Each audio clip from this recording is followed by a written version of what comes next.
Assalamualaikum warahmatullahi wabarakatuh. Perkenalkan, nama saya Novia Ramadhani Safitri dengan NIM akhir 156 dari Pendidikan Biologi F 2023. Di sini saya akan mempresentasikan tentang bukti-bukti evolusi.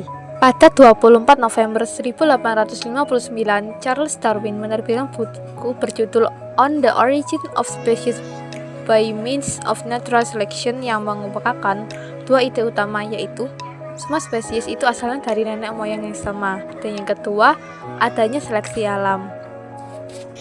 Terdapat beberapa orang yang tidak setuju dengan pemikiran Darwin, yaitu satu Plato dan Aristoteles. Mereka percaya bahwa ada dua dunia dan terdapat spesies berhibah permanen, sempurna dan tidak berkembang. Kedua, ada budaya Judeo-Kristen yang meyakini bahwa setiap spesies telah diciptakan satu persatuan dan bersifat permanen.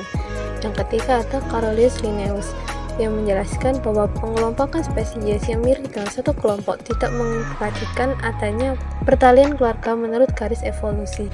Fosil adalah sisa-sisa makhluk hidup dari masa lalu yang terawetkan di dalam batuan melalui proses mineralisasi.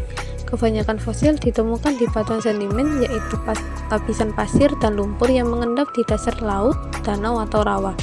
Seiring waktu, lapisan-lapisan sedimen baru menumpuk di atas yang lama, menekan dan mengeras menjadi lapisan batu yang disebut strata. Kajian fosil ini menjadi dasar penting bagi teori evolusi Darwin.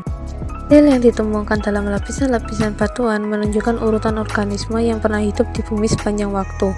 Georges Cuvier, ahli anatomi asal Prancis, menjelaskan bahwa setiap lapisan batuan memiliki kelompok fosil khas, dan semakin dalam lapisan itu, fosil semakin berbeda dari makhluk hidup masa kini. Cuvier menolak teori evolusi dan mendukung pandangan katastrofisme yang menyatakan bahwa batas antar lapisan terbentuk akibat bencana alam besar yang memusnahkan spesies tertentu. James Hutton memperkenalkan teori gradualisme yang menyatakan bahwa perubahan besar terjadi secara perlahan dan bertahap melalui proses yang akan terus berlangsung. Charles Lyell kemudian mengembangkan teori ini menjadi uniformitarianisme yang menyatakan bahwa proses geologis yang sama terus berlangsung secara konsisten sepanjang sejarah bumi. Kesimpulannya, perubahan besar di bumi bukan akibat kejadian tiba-tiba, melainkan hasil akumulasi perubahan yang lambat dan berkelanjutan. Waktu fosil dapat ditentukan melalui dua penentuan, yaitu penentuan waktu relatif dan penentuan waktu radiometrik. Penentuan waktu relatif terlihat pada lapisan batu akan diurut mulai dari yang paling tua itu akan terdapat di lapisan yang paling dalam, dan yang paling muda akan terdapat di lapisan yang paling atas. Penentuan waktu radiometrik dapat terlihat dari fosil tersebut terbuat dari karbon 14 atau postasium 40. Terdapat beberapa bukti-bukti evolusi. Yang pertama, biogeografi. Penyebaran makhluk hidup di berbagai wilayah menunjukkan hubungan kekerabatan. Misalnya, spesies di pulau-pulau dekat biasanya berkerabat dengan spesies di daratan utama terdekat. Namun, dua pulau dengan lingkungan yang mirip bisa dihuni oleh spesies yang berbeda karena secara evolusi dan isolasi geografi. Contohnya, mamalia berkantung banyak ditemukan di Australia, berbeda dengan mamalia plasenta di benua lain.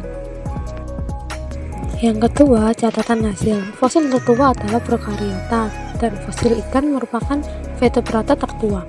Fosil bentuk transisi seperti paus yang berhubungan dengan mamalia darat mendukung teori evolusi. Yang ketiga, anatomi perbandingan. Struktur tubuh yang mirip pada berbagai spesies menunjukkan bahwa mereka berasal dari nenek moyang yang sama.